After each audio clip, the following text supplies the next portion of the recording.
विकासपुर नाम के गांव में जानकी अपने पति रामदीन, अपनी बेटी नैना, बेटे दीपक, बहू शीतल और 7 साल की पोती पीहू के साथ रहती। उनका एक छोटा सा कच्चा घर था जिसमें एक कमरा बना हुआ था। माँ, पानी का टैंकर आ गया है, बाहर लंबी लाइन लगी हुई है। क्या पानी आ गया? सुबह से बुरी तरह पानी के लिए तरस गए थे। दोनों सास बहू पानी की बाल्टी उठाकर बाहर कड़कड़ाती धूप में नुक्कड़ के पास पानी लेने चली जाती हैं। कुछ देर बाद बाप रे बाप, सूर्य देवता तो जैसे हम ही को ताक रहे हैं। कितनी मिर्ची जितनी धूप है। माँ जी अब घर जाइए, मैं पानी ले आऊंगी। देखिए तो कितनी लंबी लाइन है, आप बेवजह परेशान होंगी। अब आ गए हैं तो पानी साथ में लेकर जाएंगे, फिर पता नहीं ये पानी का टैंकर कब आए। इतनी गर्मी में वैसे भी पानी खत्म हो जाता है। कुछ देर बाद दोनों सास बहू सर पर पानी की बाल्टी उठाए घर आ जाती हैं। अरे मोरी मैया, कभी कभी तो लगता है हम गरीबों की जिंदगी भी बेकार है। एक एक चीज के लिए कितना तरसना पड़ता है। नैना, ओ नैना, जरा ये पानी की बाल्टी तो उतार। माँ मैं यहाँ पर हूँ। अरे तू छत पर क्यों चढ़ी हुई है? तुझको पता है ना छत कच्ची है हमारी, तेरा भार सहन नहीं कर पाएगी। कहीं टूट गई ना तो सूर्य देवता का प्रकोप साक्षात हमारे सर पर बरसेगा। अरे माँ मैं तो घिया तोड़ने चढ़ी थी। माँ पूरी बेल में बड़ी बड़ी घिया लटकी हैं। नैना टोकरी भरकर घिया तोड़कर नीचे उतर आती है। चलो अच्छा है, 1-2 टाइम की तरकारी का दाम बचेगा। आज पड़ोस वाले ने अच्छे पक्के घर बना लिए थे, लेकिन हम अभी इस गरीब परिवार के पास पुरखों की देन का छोटा सा घर ही था। फिर सूरज डूबने के साथ बहू चूल्हा जला लेती है। क्या बात है बहू, इतनी जल्दी शाम को आज चूल्हा जला लिया? वो माँ जी फिर देर से खाना बनाने में गर्मी हो जाती है और पंखा भी चूल्हे की गर्मी खींचकर नाचता है, इसीलिए। चल अच्छा है, गर्मी के मौसम में टाइम से रोटी पानी बन जाए वही भला। कुछ देर बाद खाना बनाकर दोनों ननद भाभी सभी को परोसती हैं। तो क्या रोज रोज एक ही खाना बनाती है बहू? कभी कुछ अच्छा भी बना लिया कर। ये घिया खा खा कर मैं पक गया हूँ। बाबूजी अभी 2 दिन पहले ही तो पीहू के कहने पर मैंने पास्ता बनाया था। आप तो जानते हैं ना इनकी इतनी कमाई है नहीं कि हम रोज रोज कुछ अच्छा खा सके। अरे मैं तो बार बार दीपक को कहती हूँ कि कोई दूसरी कंपनी देख ले, इतने कम पैसों में घर का गुजारा नहीं चल पाता। अब अच्छा खाना तो तभी नसीब हो पाएगा ना जब घर में पैसे होंगे। उसकी कम कमाई में न तो इन गर्मियों में कूलर आ पाता है, न ही ठीक से नींद आ पाती है। सोचा था थोड़े पैसे होते तो इस कमरे को बड़ा कर लेते ताकि सब आराम से रह पाते, लेकिन यहाँ खाने का गुजारा तो मुश्किल से चल रहा है। अपनी सास की बातें सुनकर शीतल को बहुत बुरा लगता है। फिर शाम को दीपक कुछ हरी सब्जियां और फल लेकर आता है। इतना सारा खाने का सामान देखकर शीतल बहुत हैरान होती है और दीपक से कहती है, अरे आप ये फल सब्जियां पनीर इतना सारा खाने का सामान अचानक से क्यों लेकर आ गए? आपने मुझे कुछ बताया भी नहीं। हाँ शीतल, वो इसलिए क्योंकि परसों चाची जी और उनकी बेटी दामाद हमारे घर आ रहे हैं और चाची ने मुझे फोन करके स्पेशली बोला है इन सब के लिए, क्योंकि उनके बेटी दामाद पहली बार हमारे घर आ रहे हैं। हे भगवान, इस सुषमा की बच्ची को हर साल गर्मियों में आना होता है क्या? अरे आज ही मैंने न्यूज देखा कि कल से हमारे गांव में भी और ज्यादा गर्मी बढ़ने लगेगी। और आ भी रही थी तो अकेले आती, बेटी दामाद को साथ लाने की क्या जरूरत थी? जब भी आती है पलटन के साथ आती है। माँ जी बिन बुलाए मेहमान ऐसे ही होते हैं। चाची के घर आने की बात सुनकर पूरा परिवार मानो जैसे सदमे में था, क्योंकि उनकी आर्थिक स्थिति कुछ सही नहीं चल रही थी और ऊपर से गर्मियां भी भीषण थी। देखते ही देखते 2 दिन बीत जाते हैं और सूर्य देवता का प्रकोप और भी ज्यादा बढ़ जाता है। 2 दिन बाद सुषमा दीपक को फोन करती है। अरे दीपक बेटा, हम स्टेशन पर खड़े हैं, यहाँ तो लू चल रही है, तू अभी तक हमें लेने नहीं आया। वो चाची जी मैं बस आपको लेने के लिए घर से निकल ही रहा था, पर तभी तेज धूप के कारण थोड़ी देर रुक गया। मैं बस निकल रहा हूँ, आप मेरा इंतजार कीजिएगा। इतना बोलकर दीपक चिलचिलाती धूप में अपनी चाची, बहन और उसके पति को लेने स्टेशन पहुंच गया और उन्हें तेज धूप में ही घर लेकर आता है। घर आते ही सुषमा की बेटी सुरभि शीतल से बोलती है, जी भाभी आप इतनी गंदी जगह रहती हो, जब छोटे से घर में ही रहना है तो कहीं अच्छी जगह रह लो। देखो ना आपका घर रोड से कितनी अंदर को है, ऊपर से कच्ची और तंगलिया। मेरी तो चलते चलते हालत खराब हो गई और रोड भी कितनी बेकार है यहाँ की। अच्छा शीतल बहू, अपनी पीहू किधर है? कहीं नजर नहीं आ रही। वो पीहू के एग्जाम चल रहे हैं तो इसीलिए वो स्कूल गई है।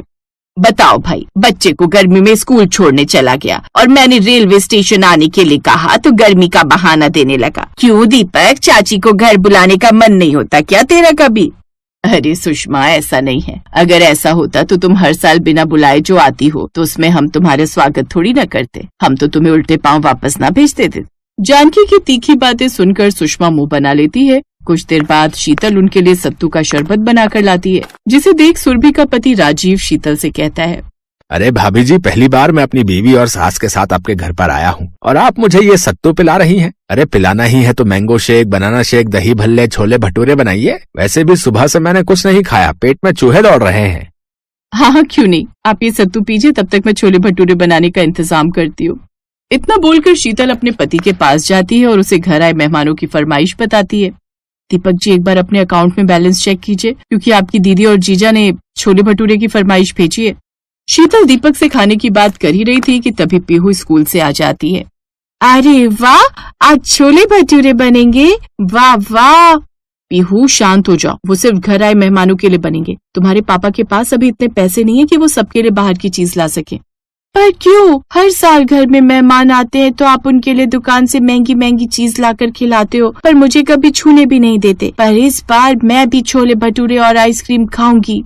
बेचारा दीपक बड़ी मुश्किल से अपना घर चला पा रहा था। दीपक अपने दोस्तों से कुछ पैसे उधार लेकर घर आए मेहमानों को उनकी पसंद का खाना खिलाता है। रात को सभी मेहमान खुद पंखे के नीचे अपनी जगह घेर लेते और इसी तरह से एक हफ्ता बीत जाता है। फिर एक हफ्ते बाद, अरे साले साहब, कैसा बेकार घर है तुम्हारा। सारी रात तुम्हारे इस छोटे से घर में गर्मी लगती रही और मैं सही से सो भी नहीं पाया। जीजा जी, ये पंखा थोड़ा पुराना हो गया ना, ऊपर से गर्मी भी ज्यादा हो गई है और ये छोटा सा घर, उसमें हम सब इतने लोग हैं, इसलिए उमस हो गई होगी। हाँ, तो इसीलिए कहता हूँ कंजूसी छोड़ो और एक बढ़िया सा नया कूलर ले आओ। अब जाओ, आज ही नया पंखा या कूलर लेकर आओ। हम पूरी रात सो नहीं पाए हैं और अभी तो हमें यहाँ 2 हफ्ते और रुकना है। अगर इसी तरह से गर्मी बढ़ती रही तो कितनी मुश्किल हो जाएगी हमें। सुरभि बेटी, अगर तुम्हें इस गर्मी में हमारे घर में इतनी ही दिक्कत हो रही हो तो तुम अपने घर चली जाओ। हम गरीबों का तो इतना ही गुजारा है। मुझे ऐसा क्यों लगता है ताई जी कि आपको मेरा आना पसंद नहीं आया? बोलने पर बिल्कुल अपनी माँ पर गई हो। अरे आप दोनों बहस बंद कर दीजिए। मैंने एक इलेक्ट्रिशियन से बात कर ली है, वो कल आकर पंखा ठीक करके चला जाएगा। फिर आप लोगों को सोने में कोई परेशानी नहीं होगी। अगले दिन इलेक्ट्रिशियन घर आता है और उनके पंखे की मरम्मत करता है। हो गई घर की मरम्मत, अब तो पार्टी बनती है। अच्छा, वैसे आज नाश्ते में क्या मिल रहा है? जी, मैंने चाय पराठे बना दिए, आप सब फ्रेश हो जाइए। मैंने टैंकर से पानी भरकर रख दिया है बाहर बाथरूम में। क्या आज भी चाय पराठे? बहू, इतनी गर्मी हो रही है और तू हमें चाय पराठे खिला रही है। एक काम कर, तू हम सबके लिए बढ़िया सी मीठी लस्सी और साथ में इडली और सांभर बना दे। क्या इडली सांभर? लेकिन चाची जी, मैंने इडली की कोई तैयारी नहीं कर रखी है। तो क्या हुआ, वो सामने दुकान है भाभी, नैना या पीहू को भेज दो, वो भाग कर ले आएगी। इसी बहाने बेचारी पीहू को भी अच्छा कुछ खाने को मिल जाएगा। ठीक ही तो कह रही है मेरी बेटी। सुषमा की डिमांड अब भी बढ़ती जा रही थी, जिस वजह से दीपक बार बार अपने दोस्तों से कर्ज लिए जा रहा था। अब वो कर्ज में इतना ज्यादा डूब चुका था कि उसके दोस्त उसे बार बार फोन करने लगे थे। यार, गर्मी का मौसम है, सब चीज बहुत महंगी हो गई है। अब तो ऑफिस जाना भी नहीं हो पा रहा है। इस महीने की सैलरी भी मेरी कट कर आई है यार। अब तो पैसे दे दे भाई, मुझे पैसों की बहुत जरूरत है। भाई, मेरे घर अभी मेहमान आए हुए हैं, पर मैं जल्दी तेरे पैसे लौटा दूंगा। यार, मैं पिछले 10 दिनों से यही सुन रहा हूँ यार। इतना बोलकर दीपक का दोस्त फोन रख देता है, जिस वजह से दीपक बहुत परेशान हो जाता है। जिसे देख अब जानकी अपने घर से बिन बुलाए मेहमानों को भगाने का रास्ता निकालती है। माँ जी, ये लोग तो जाने का नाम ही नहीं ले रहे। अब हमें ही कुछ करना होगा। उनकी वजह से हम कर्ज में डूब चुके हैं। पीहू के स्कूल की फीस नहीं गई। अब तो मैं भी इनसे परेशान हो गई हूँ। इसीलिए मैंने सोचा कि दीपक जी, आप अपने दोस्तों को घर बुला लो। जब वो हमारी इंसल्ट करेंगे उनके सामने, तो क्या पता ये बेशर्म बिन बुलाए मेहमान वापस चले जाएं। बहू बिल्कुल सही कह रही है। अपने घर से मेहमानों को भगाने के लिए वो जानबूझकर अपने कर्जदार को घर बुलाती है और वो लोग एक एक कर उसके घर आते हैं और उससे अपने पैसे मांगने का नाटक करते हैं। हमें अभी पैसे चाहिए। अब जानकी अपनी चाल खेलती है। सुषमा, हम इतने गरीब हैं, पर तुम्हारी तो बात ही अलग है। बुरा न मानो, अगर तुम मुझे 20,000 दे दोगी तो हम अपने घर आ रहे कर्जदार को आने से रोक देंगे। देखो, मैं वादा करती हूँ तुमसे, मैं जल्द से जल्द तुम्हारे पैसे तुम्हें वापस कर दूंगी। जेठानी जी, आपको पहले बताना चाहिए था कि आपके पास पैसे नहीं है या आपको पैसों की जरूरत है। आज शाम को तो हम लोग अपने घर जा रहे हैं, तो आप तो जानती हो ना, एक शहर से दूसरे शहर में आने जाने में कितना खर्चा होता है। मेरे पास तो 1000 भी नहीं है। इस तरह सुषमा अपनी बेटी दामाद के साथ भीषण दोपहरी में घर से निकल जाती है और घर से मेहमानों के जाने के बाद दीपक और उसका पूरा परिवार राहत की सांस लेता है और अगली सैलरी आते ही धीरे धीरे दीपक अपने कर्ज चुकाने लगता है। लेकिन उस गर्मी के बाद कभी उनके वो मेहमान लौटकर उनके घर नहीं आए।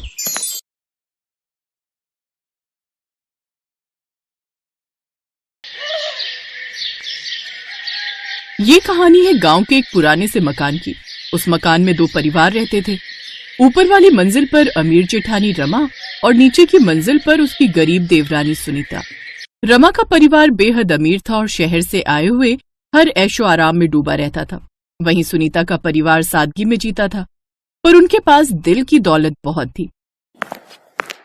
रमा, ये देखो मैं तुम्हारे लिए क्या लाया हूँ। अरे वाह, आप मेरे लिए गिफ्ट लेकर आए हो। अरे एक बार खोल कर तो देखो। रमा ने गिफ्ट खोलकर देखा तो उसमें एक बहुत महंगी साड़ी थी। उसमें हीरे जड़े हुए थे। अरे वाह, इसमें तो हीरे जड़े हुए हैं। ये साड़ी आप कहाँ से लेकर आए हैं? ये मैंने अपने एक दोस्त से लंदन से मंगवाई है। दोनों पैसों में चूर थे। वो किसी को कुछ नहीं समझते थे खुद के सिवा। वहीं उसी मकान के नीचे विनोद भी अपनी पत्नी के लिए साड़ी लेकर आया। उसने पहले तो घर के बाहर अपनी साइकिल खड़ी की, फिर अंदर चला गया। ऊपर से विक्रम और उसकी घमंडी बीवी रमा देख रही थी।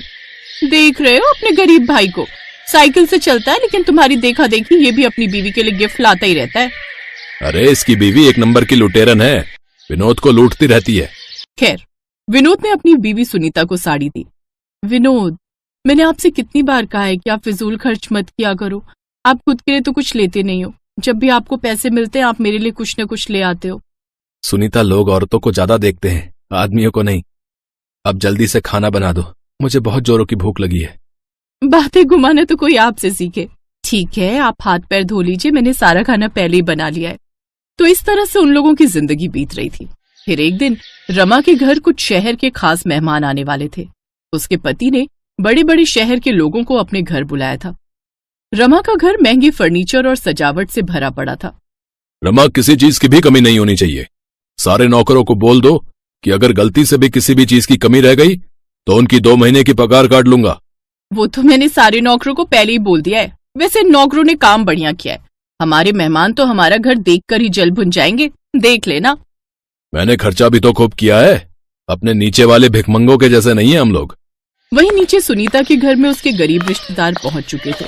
बच्चों की चहल पहल और छोटे छोटे उपहारों के साथ वे बेहद खुश दिखाई दे रहे थे। अरे बच्चों देखो, तुम्हारे मामा तुम्हारे लिए क्या लाए हैं। अरे आइए आइए मामा जी, हम सब तब से ही आपकी राह देख रहे थे, बड़ी देर कर दी आने में। अरे क्या बताऊं बेटा, हम गरीब लोग हैं, हम चाहकर भी कहीं टाइम पर नहीं पहुंच पाते। बेटा, मैंने कल रात ही ट्रेन पकड़ ली थी और रास्ते में एक हादसा हो गया और इसलिए ट्रेन रास्ते में ही 8 घंटे खड़ी रही, वरना मैं आज सुबह ही पहुंच गया होता। मामा, देर हो गई तो कोई बात नहीं, कम से कम आप सही सलामत तो हैं। सुनीता, बातें तो होती रहेंगी, जल्दी से मामा जी और बच्चों के लिए खाना लगाओ। मामा जी कल रात से ट्रेन में बैठे, उन्हें भूख लगी होगी। मामा जी आप फ्रेश हो जाइए, तब तक मैं खाना लगाती हूँ। सुनीता खाना लगाने लगी। वहीं उसी वक्त रमा के अमीर मेहमान अपनी बड़ी गाड़ी से उतरे और ऊपर वाले रमा के मकान में चले गए। वो जब ऊपर मंजिल पर पहुंचे तो उन्होंने ऊपर बालकनी से सुनीता के घर की तरफ देखा। वहां पर विनोद, सुनीता और उसके बच्चे हंसी खुशी मना रहे थे। तभी रमा के मेहमानों ने कहा, अरे ये कौन लोग हैं भाई जो यहाँ गरीबों की तरह रह रहे हैं? इनके कपड़े और घर की हालत देखिए। रमा, तुम्हें इन लोगों के साथ यहाँ रहना पड़ता है। हाँ सही कहा, इन लोगों की वजह से तुम्हारे घर की शोभा बिगड़ रही है। इन भिखारियों के आसपास भी नहीं भटकना चाहिए, वरना उनकी जैसी मानसिकता तुम लोगों की हो जाएगी। वो लोग भी जोर जोर से बातें कर रहे थे, इसलिए सुनीता के रिश्तेदारों ने उनकी ये बातें सुन ली। खैर, ये सब सुनकर रमा ने भी अपने मेहमानों का साथ दिया और कहा, हाँ क्या करें, हमारे यहाँ ये लोग मजबूरी है, हमारे साथ रहते हैं लेकिन हमसे बहुत दूर है। ये सब बातें सुनीता और उसका पति विनोद भी सुन लेता है। ये सब सुनकर सुनीता का दिल टूट जाता है, लेकिन वो चुपचाप सहन करती है। उसके गरीब रिश्तेदार उसे समझाते हैं, सुनीता मत सोचो इन बातों को, बड़े लोग हमेशा छोटे लोगों का मजाक उड़ाते हैं। हमें हमारी मेहनत पर भरोसा रखना चाहिए, एक दिन भगवान जरूर न्याय करेंगे। आप ठीक कहते हो, हम गरीब हैं लेकिन हमारे पास आत्मसम्मान है, हमें इस पर गर्व है। ये हुई ना बात, मैंने बहुत से अमीर देखे हैं पर इन लोगों जैसा कभी नहीं देखा। लगता है ये सब के सब या तो अपनी बाप की कमाई खा रहे हैं या फिर अभी नए नए अमीर बने हैं। शायद आप सही कह रहे हो मामा जी, हम इनकी बातें एक कान से सुनते हैं और दूसरे कान से निकाल देते हैं। खैर, इस तरह सुनीता और उसका परिवार गरीबी में भी संघर्ष करना नहीं छोड़ता। हर सुबह सुनीता और उसका पति मेहनत करते हैं, दिन रात काम करके वे अपने बच्चों का पेट पालते हैं और घर का खर्चा चलाते हैं। वहीं दूसरी ओर रमा का परिवार ऐशो आराम में समय बिताता रहता है और दूसरों का मजाक उड़ाने में लगा रहता है। विनोद, सुनीता, मैं तुम लोगों के यहाँ एक दिन का मेहमान बनकर आया था। पर मुझे यहाँ रुके हुए तो कई महीने बीत गए। आजकल ऐसे भांजे मिलते ही कहाँ हैं। अगर मेरे ऊपर इतनी बड़ी समस्या ना आती तो मैं यहाँ इतने दिन रुककर तुम लोगों पर कभी बोझ ना बनता। ये आप कैसी बहकी बहकी बातें कर रहे हैं मामा? मामा, इस घर में कोई बुजुर्ग नहीं था। कम से कम आपके यहाँ रहने से बुजुर्गों का साया तो हमारे सर पर है। वहीं दूसरी तरफ अमीर रमा और विक्रम के घर पर उसके अमीर मेहमान उस दिन से उनके घर में ही रुके हुए थे। उन्होंने धोखे से विक्रम की कंपनी को बर्बाद कर डाला और उन्हीं से पैसे लेकर अपनी नई कंपनी खोल ली। रमा के पति को बिजनेस में भारी नुकसान हो गया। उनकी सारी संपत्ति जब्त कर ली गई। ये जो लोग नए नए अमीर बनते हैं ना, इन्हें बिल्कुल अकल नहीं होती। अपनी अमीरी का दिखावा करने के चक्कर में अपना सारा कीमती सामान, कितना बैंक बैलेंस है, सब कुछ बता दिया। अब ये लोग भुगतेंगे और हम चलाएंगे अपनी कंपनी। बिल्कुल सही कहा। अब चुपचाप यहां से निकल लेते हैं। बेचारे ऊपर वाले नीचे रहने वाले हर गरीब का मजाक उड़ाया करते थे। अब दुनिया इनकी गरीबी का मजाक उठाएगी। चलो। वो दोनों रिश्तेदार चुपचाप विक्रम को बर्बाद करके वहां से चले गए। वहीं अब रमा का परिवार कर्ज में डूब चुका था। उन्होंने अपने सारे ऐशो आराम के सामान भी बेच दिए, लेकिन फिर भी उनका कर्ज चुकता नहीं हो पाया। मजबूर होकर रमा और उसका परिवार नीचे वाली मंजिल पर रहने चले आए। छोटे भाई विनोद, हमने तुम लोगों की गरीबी का बहुत मजाक उड़ाया। मामा जी आपको भी खूब भला बुरा कहा। हो सके तो हमें माफ कर देना। आज हम जब खुद गरीब हो गए तब हमें एक गरीब के दर्द का एहसास हुआ। सुनीता, हमारा घर तक बिक गया। अब हमारे पास कुछ भी नहीं बचा। मेरे अंदर पैसों का घमंड आ गया था और शायद हमें उसी की सजा मिली है। अगर आप लोग हमारे गरीब खाने में रह सके तो आइए। हमारा घर भले ही छोटा है पर हमारा दिल बहुत बड़ा है। हाँ भैया, जो हुआ उसे जाने दीजिए। अब हम सब इसी घर में एक साथ रहेंगे। तो इस तरफ चारों लोग एक साथ नीचे वाले गरीब के घर में रहने लगे।